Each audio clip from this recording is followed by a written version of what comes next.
mazava emananateri niteninami nayadalica bitadikari tini uluberi uawantali mafinalica sijapijija niyamakizani hararakari turuvevini hampelikiwa ifahazavani sianabari salierini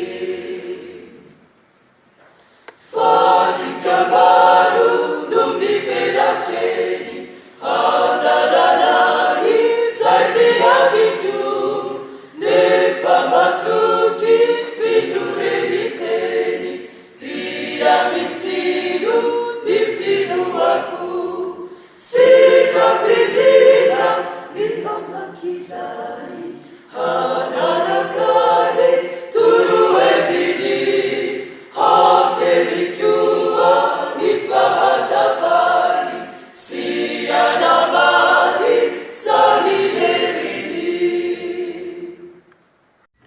Fahaly-miarabantsika tsy avindray tratra ity alahady fa 30 ny volana aprily ity miditra amin'ny lesona vaovao indray isika ka dia manasa antsika naaraka izany hatramin'ny farany mba azo fahalalana sy tombo finoana amin'ny tompatranana isika.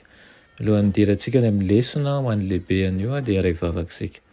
Dia manitra tianay eo mbola misaotra anao izay fa mbola afaka manana anjara mianatra ny teninao indray amin'ity anio ity.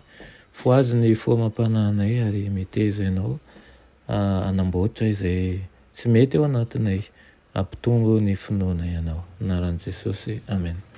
Lohatenin'ny lesona antsika androany dia manao hoe ny fanadiovana ny fitoerana masina. Ny fanadiovana ny fitoerana masina.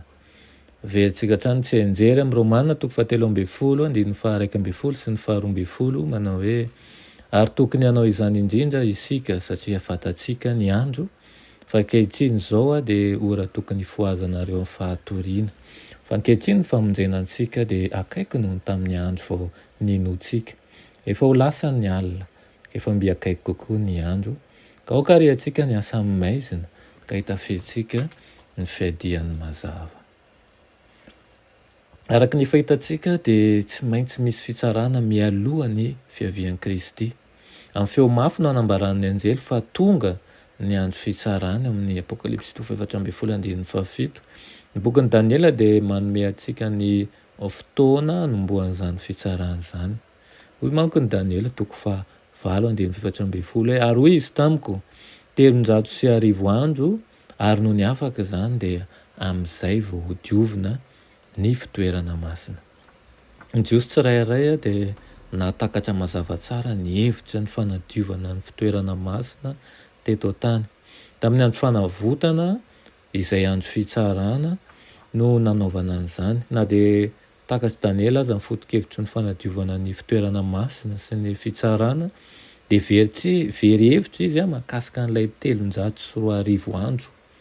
Hitantsika manko hoe amin'ny Daniela 9:7-20 ary izao Daniela dia torana ka nandraiky narary andro vitsivitsy ary orony afaka izany dia nitsanganao ka nanao ny raharaham-panjaka ary gaga ao ny amin'ny fahitana nefa tsy nisy nahafantatra an'izany. Ao amin'ny fiafaran'i Daniela 9:7 dia torany Daniela ary ny teny hoe gaga ao izy amin'ny fahitana fa tsy nisy nahafantatra izany. Ny fahitana mikasika ny 320 andro izany efa no hazavaina ny amin'ny fahitana dia ny toko manaraka ny Daniela 9:7 dia mitantara ny nahatongavany anjely Gabriela mba hanazavany Daniela ny faminaniana mahakasika ny 320 andro.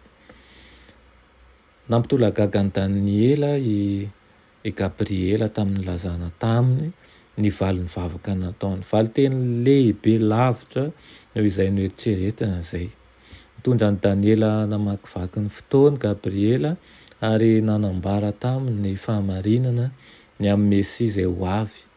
Nomeny azy ny feim-potoana marina momba ny fiatombohan'ny asa fanompoan'ny Mesia sy ny fahafatesana mahatsiravina hiatra aminy toe-javatra izay mifandray mivantana amin'ny fanadiovana amin'ny fitoeramasina ao amin'ny Daniela 9:9. Raha lazaina amin'ny teny hafa, fahafatesan'i Kristy sy ny fitsarana dia mifamatotra tsy afa-misaraka. Zava-dehibe ny fifandraisana mivantana misy eo amin'ny fahafatesan'i Jesosy arak'izay voalaza ao amin'ny Daniela 9:7 sy ny fitsarana ao amin'ny Daniela 9:9. Nahoana? Satria ireo ny famarinana lehibe izay manamarika tokoa ilay fanadiovana ny fitoerana masina. Inona ny antony? Fa maninona atao ary oviana no natao zany, ny fanombohana zany. Inoko fa ny lesona an'io dia mitondra antsika manjakariva ny amin'ny fahalehibiazana ny fanadiovana ny fitoerana masina io sy ny antony anaovana an'izany. Ilayntsika tokoa ny mahafantatra an'izany ankehitriny tsika izay miaina amin'izao vanim-potoana faran'izao satria misy dikany lehibe ny amin'ny fitsarana mahakasika ny fiavian'i Kristy, ny amin'ny sorona nataony sy ny mahakasika ny fitsarana antsika ihany koa ao amin'ny andro farany. Dia mba ao aminao tokoa izany teny izany hitondra fampieritsiretina ary tsika mbola azonao vakiana ao tokantrano ao ary manasa anao mihitsy hamaky azy Daniela 9:9 sy ny 7 izay mirakitra azy ireo. Vavaka sika, sotranao zay ray hoany amin'izany lesona menao anaino izany. Ampimanjakariva izay hatakatra ny tianao. Tsy hatakatra ny tianay fa ianao mihitsy ny tianay mba hiasa ao amin'ny fiainana tsirairay avy hanazava ny teninao ary koa ampisaintsaina fa efa tomotra tokoa ny andro. Anaran'i Jesosy, amen.